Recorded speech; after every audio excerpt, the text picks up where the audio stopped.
আসসালামু আলাইকুম। আজ অনেক দিন পরে আমরা বের হয়েছিলাম, এমনকি আমরা বলতে কি আপনাদের ভাইয়া আমাকে নিয়ে বের হয়েছিল লং রুটে যাওয়ার জন্য। যে বেশ কয়েক মাস বলবো না বছর বলবো বুঝতেছিলাম, অনেক দিন হলো আমরা দূরে কোথাও যাই নাই। আর কিছু কাজ ছিল জয়পুরহাট, তো বলছে চলো তুমিও সাথে চলো।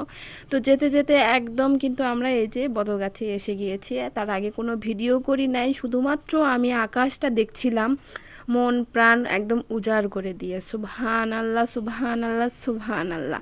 আকাশটার চেহারা দেখেছেন?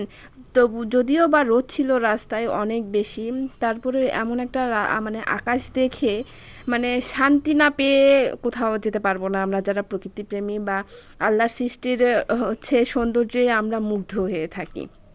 তো যাই হোক, যেতে যেতে কিন্তু আমরা অনেকটা পথ পেরিয়ে গেছি। একদম নওগাঁ সদর থেকে বদলগাছি হয়ে আমরা যাচ্ছিলাম জয়পুরহাট। আর যেতে যেতে কিন্তু অনেকগুলো মোড় পার হয়েছি, অনেকগুলো রাস্তা পেরিয়ে গিয়েছি। আপনারা নিশ্চয়ই খেয়াল করেছেন, কারণ 2-1 ঘন্টার রাস্তা, তারও বেশি বাইকে গেলে আরও বেশি সময় লাগে না বেশিরভাগ। কিন্তু আপনি যদি এমনি নর্মালি যানবাহনে যান অনেক বেশি সময় লাগে। আমরা বাইকে যাচ্ছিলাম, একদম ছুটে চলছিলাম রকেটের গতিতে।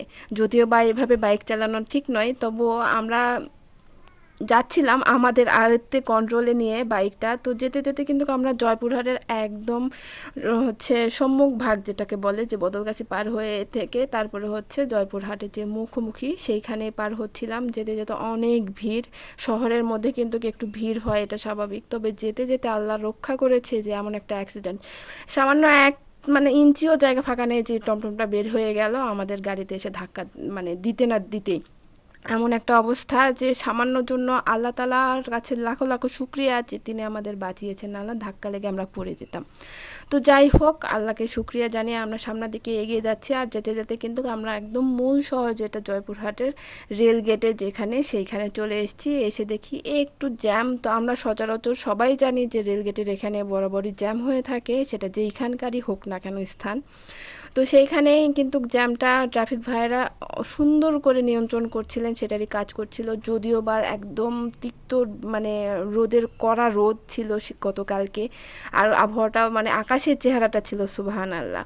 তো রোদের মধ্যে কাজ করতে আমাদের নর্মালি এমনিতেই অনেক কষ্ট হয়, তো তারা তো একদম পোশাক আশাক পরে যেভাবে কাজ করছেন তাদের সেলুট না জানালেই নয়।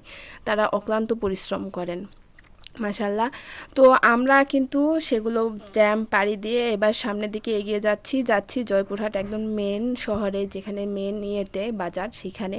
তো সেইখানে আপনাদের ভাইয়ের কিছু কাজ ছিল, সেগুলো কাজ সেরে টেরে অনেকক্ষণ বসে থেকে এবার কিন্তু ফেরার পালা। তো ফেরার পথে আমরা দেখছিলাম যে জয়পুরহাটের পৌরসভা, তারপর টেকনিক্যাল কলেজ, বিভিন্ন ধরনের ছিল, সবাই কাজ করছে গরমে, কেউ ক্লান্ত হয়ে বসে রেস্ট নিচ্ছে। তো দেখতে দেখতে কিন্তু একদম 2টো বেজে গিয়েছিল, দুপুর 2টা। তো আমাদেরও প্রচণ্ড ক্ষুধা লেগেছে, যে আমরা চিন্তা ভাবনা করেছি যে আমরা বদলগাছির এই রোডে আসলে আমাদের একটা ফিক্সড হোটেল আছে, যে হোটেলে আমরা খাবার খাবই।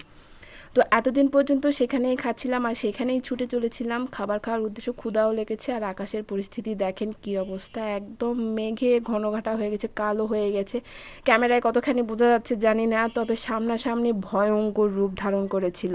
আর এইটাকে পার হওয়ার জন্য আমরা একটু স্পিডে যাচ্ছিলাম, যে রাস্তার মধ্যে বৃষ্টিতে ভিজে গেলে কিন্তু অবস্থা খারাপ হয়ে যাবে। তো বলতে না বলতে কিন্তু আমরা পাহাড়পুরে একদম মেন ইয়েতে, যেটাকে বৌদ্ধবিহারে ঢোকার যে গেটটা বা রাস্তাটা, সেইখানে এই দোকানটা একদম কর্নারে মোড়ে। তো ঢুকে দেখলাম যে স্ন্যাক্স আইটেম যেগুলো সিঙ্গারা পুরি ছিল সেইগুলো। আর আমরা খেতে আসছি কিন্তু গরুর মাংস মেইনলি। তো গরুর মাংস এখানকার অনেক মজা, অনেক ফ্রেশ। এই যে চেহারাটা, তেলও তেমন নয়, একদম বাসার খাবার যেভাবে আমরা রান্না করি নর্মালি সেরকমই। আর এটা ছিল মুরগির মাংস, এইটা ছিল ডিম আলুর ঝোল, আমাদের নওগাঁর ঐতিহ্যবাহী যে ডিম আলুর ঝোল, আর ভাত। আর সাথে ছিল এই যে এখানে একটা ভাজি করে চাচা, একদম পাঁচফোড়ন দিয়ে আলু পটলের ভাজি, এইটাও অনেক বেশ মজার। একদম আপনি যদি হোটেলে গিয়ে বাড়ির মতো খাবার খেতে চান, এই হোটেলে কিন্তু আপনারা গিয়ে খেতে পারেন। হোটেলটা দেখে কিন্তু আপনাদের অনেকেরই কাছে কেমন জানি লাগতে পারে, কারণ একদম ভাঙাচুরা পুরাতন টিনের দিয়ে তৈরি, কোনো কিছু মানে আলিশান কোনো কিছু নয়। তবে এই হোটেলের খাবার কিন্তু মাশাআল্লাহ সুবহানাল্লাহ অনেক মজাদার। আমাদেরকে কিন্তু প্রথমে ভাত আর লেবু দিয়ে গিয়েছিল চাচা, তারপরে গরুর মাংস আর ভাজি বলেছিলাম সেটা দিয়ে গেছে। তো গরুর মাংসের এক প্লেটে যেই হচ্ছে ফুল প্লেট মাংস, সেটাতে থাকে হচ্ছে 7টা পিস মাংস, একটা হচ্ছে তার মধ্যে তেল চর্বি সহ মাংস আর একটা হাড্ডি। আর এই ফ্রিজে কিন্তু ফুল ফ্রিজে মাংসে ভরপুর ছিল। তো ষাঁড় মাংসগুলো আমি আপনাদের ভাইয়াকে দিয়ে দিয়েছি, কারণ আমি ষাঁড় মাংস খেতে পারি না, নরম মাংসটা আমার খুব পছন্দ। তেল চর্বি সহ যে মাংসগুলো ওগুলো তো আরও ইয়াম্মি লাগে আমার কাছে খেতে। তো ওকে কিন্তু ওই ফ্রিজটা দিয়ে দিয়েছিলাম, শুধুমাত্র আপনাদেরকে দেখানোর জন্য এখানে রেখেছিলাম। পরবর্তীতে ওখানে দিয়ে দিয়েছি। আর ওর প্লেটে যেগুলো ছিল চর্বি টর্বি যেগুলো, সেগুলো কিন্তু আমি নিয়ে নিয়েছি। আর বলতে না বলতে কিন্তু এই যে আমার ফেভারিট গোস্ত রসুন যেটা, সেইটা চলে এসছে। তো এইটা কিন্তু আমি ফেলে দিই না, যেখানেই হোক না কেন আমি কিন্তু এটা মজা করে ভাতের সঙ্গে মাখিয়ে খাই। এটা আপনারা যারা আমার রেগুলার ভিডিও দেখেন তারা অবশ্যই জানেন যে আমার আলু আর রসুন কতটা পছন্দের। এদিকে এই যে দেখেন আকাশে যে মেঘগুলো ছিল সেগুলো কেমন করে ঝরে পড়ছে রাস্তায় বৃষ্টি হয়ে। তো আমরা কিন্তু মেঘের মধ্যে দিয়ে দৌড়ে ছুটে চলে এসেছি এই দোকানে। আর ভাত নিতে না নিতেই এদিকে ঝুম বৃষ্টি একদম শুরু হয়ে গিয়েছে, আর প্রচণ্ড বাতাস হচ্ছিল।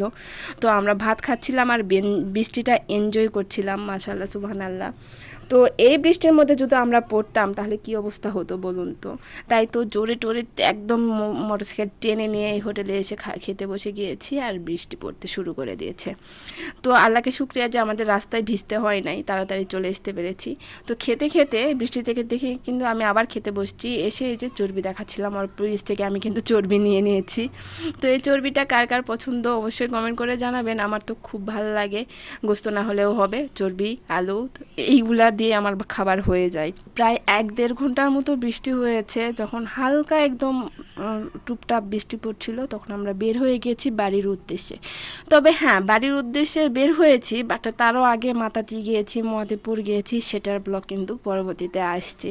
তো মাতাজি গিয়ে কিন্তু আমরা মজাদার মিষ্টি খেয়েছি, সেটাও শেয়ার করবো আপনাদের মাঝে। তো আপনারা সাথেই থাকবেন, ভালো থাকবেন। আজকের ভিডিওটা কেমন লাগলো অবশ্যই কমেন্ট করে জানাবেন। আজ এ পর্যন্ত, আল্লাহ হাফেজ।